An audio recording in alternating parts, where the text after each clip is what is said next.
Gak ada angin, gak ada hujan, tiba-tiba Hyundai lempar bom atom yang bikin para loyalis cumi darat dan Dakar mania harus mulai lirik-lirik tabungan lagi karena akhirnya pabrikan Korea ini beneran ngelepas Hyundai Boulder yang secara teknis bukan cuma sekedar kosmetik, tapi beneran senjata ekonomi baru dengan platform leather frame murni yang selama ini kita tunggu-tunggu.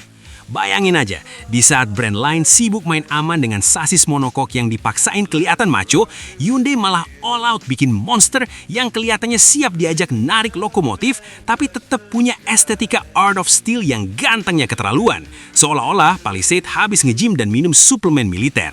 Dan kabar buruknya buat kompetitor, mobil ini diprediksi nggak akan lama lagi bakal mendarat di aspal atau lumpur Indonesia buat ngerusak dominasi pemain lama yang fiturnya mulai kelihatan agak senior.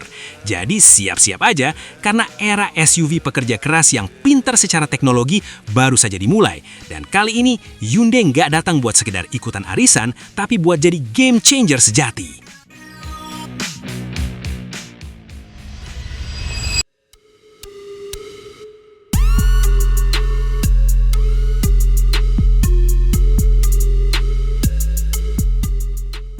Halo semua, selamat datang kembali di channel Oblets.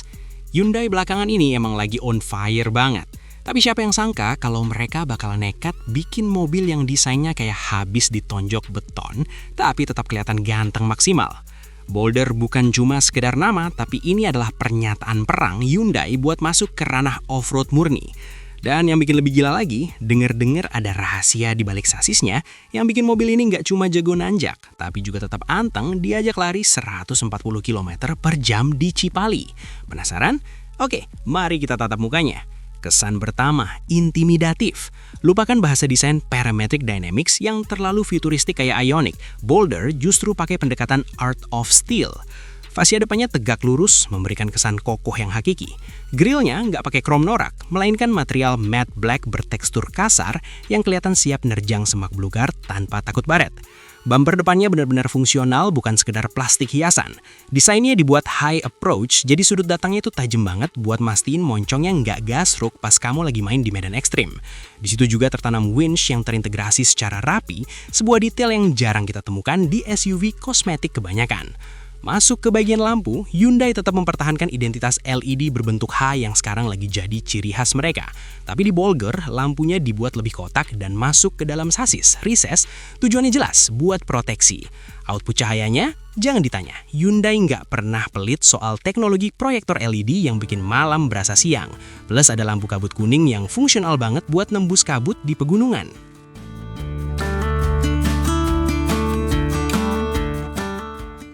Geser ke samping, siluetnya bener-bener boxy alias kotak sempurna. Nggak ada garis-garis lebay yang berusaha sok aerodinamis. Pilar A-nya dibuat cukup tegak, memberikan visibilitas luar biasa bagi pengemudi.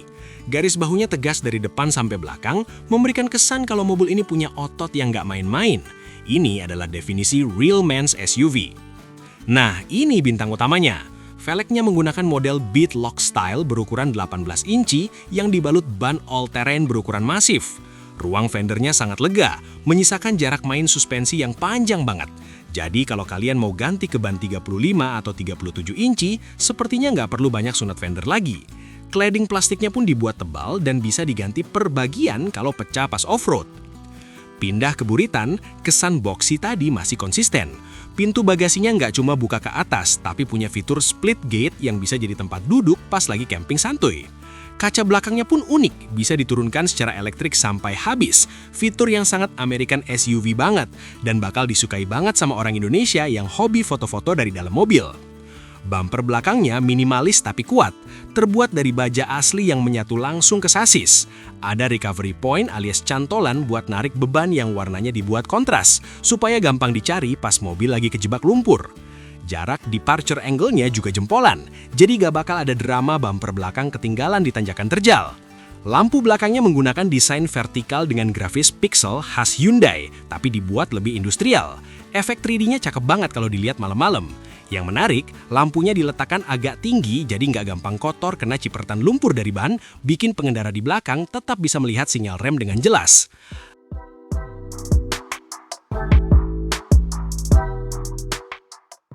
Buka pintu dan wow, ini baru interior SUV tangguh tapi tetap civilized.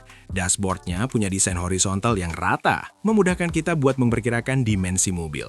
Materialnya campuran antara kulit sintetis yang gampang dibersihkan dan plastik berkualitas tinggi. Menariknya, banyak tombol fisik yang ukurannya agak gede.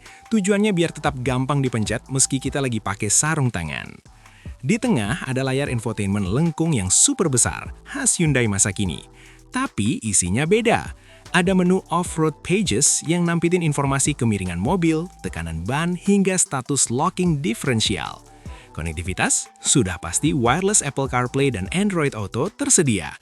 Lengkap dengan sistem audio premium buat nemenin kamu dengerin lagu folk pas lagi di tengah hutan. Panel infotainmentnya sudah full digital dengan grafis yang bisa berubah sesuai mode berkendara. Yang paling asik ada mode Navigation Overlay yang bisa nampilin peta topografi. Jadi, meski kamu lagi nggak ada sinyal internet, sistem GPS internalnya tetap bisa nuntun kamu pulang lewat koordinat yang akurat. Animasi pergantian modenya pun halus banget, nggak ada delay sama sekali. Fitur lainnya, ada panoramic sunroof yang ukurannya gede banget, kursinya sudah ada ventilasi, adem-adem empuk gitu, dan ada kulkas kecil di konsol tengah buat jaga minuman tetap dingin.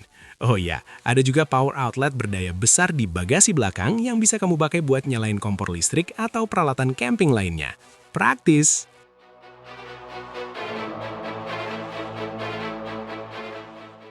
Soal keselamatan, Hyundai nggak mau kompromi. Hyundai Smart Sense versi terbaru sudah tersemat lengkap. Mulai dari Adaptive Cruise Control yang pinter, sampai Forward Collision Avoidance yang bisa mendeteksi hewan di jalanan hutan. Ada juga kamera 360 derajat dengan fitur Transparent Chassis, jadi kamu bisa lihat apa yang ada di bawah kolong mobil lewat layar dashboard. Sakti! Sekarang, kita bahas dapur pacu. Boulder ini nggak cuma modal tampang. Di balik kap mesinnya, ada pilihan mesin diesel 2,2 liter turbo yang torsinya nendang banget sejak putaran bawah. Atau mesin V6 3,5 liter twin turbo buat yang haus tenaga. Tenaganya disalurkan lewat transmisi otomatis 8 percepatan ke sistem penggerak 4-wheel drive sejati, lengkap dengan low range transfer case. Ini mesin yang beneran punya napas panjang. Dengan sasis leather frame yang dikembangkan khusus, mobil ini kerasa sangat kaku, tapi suspensinya tetap punya artikulasi yang luar biasa. Sistem terrain manajemennya pun pinter. Tinggal pilih mode mud, sand, atau rock, komputer bakal ngatur torsi dan pengereman secara otomatis. Jadi, buat pemula yang pengen coba main tanah, mobil ini bakal bikin kamu kelihatan kayak off-roader pro.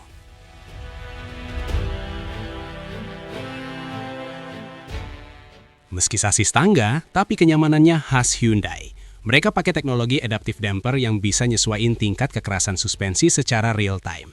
Jadi pas di jalan aspal, nggak bakal kerasa membal atau goyang dompret kayak SUV sasis tangga pada umumnya. Gejala body roll-nya pun terminimalisir dengan sangat baik untuk mobil setinggi ini. Nah, ini pertanyaan paling krusial. Harganya berapa? Di pasar global, Boulder diposisikan sedikit di atas Santa Fe tapi masih di bawah Palisade. Kalau masuk Indonesia lewat jalur CBU atau bahkan CKD, estimasi kami bakal ada di angka 800 jutaan sampai 1 miliar rupiah.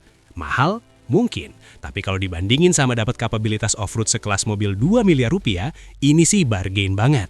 Pajero dan Fortuner harus waspada, karena selama ini mereka cuma main aman dengan update kosmetik. Hyundai datang bawa standar baru soal teknologi dan kekuatan sasis. Kalau konsumen Indonesia mulai bosen dengan brand Jepang yang gitu-gitu aja, Boulder punya potensi besar buat jadi idola baru di segmen SUV bongsor. So, Hyundai Boulder adalah pembuktian kalau Korea Selatan bisa bikin SUV yang nggak cuma pintar gaya, tapi juga siap disiksa. Mobil ini adalah perpaduan antara kemewahan Ioniq dengan ketangguhan tank tempur. Jadi mending simpen dulu DP kalian buat Fortuner atau Pajero karena kalau Boulder beneran mendarat di Jakarta, mobil lain bakal kelihatan kayak mainan bocah. Di mana menurut kalian? Tulis di kolom komentar ya.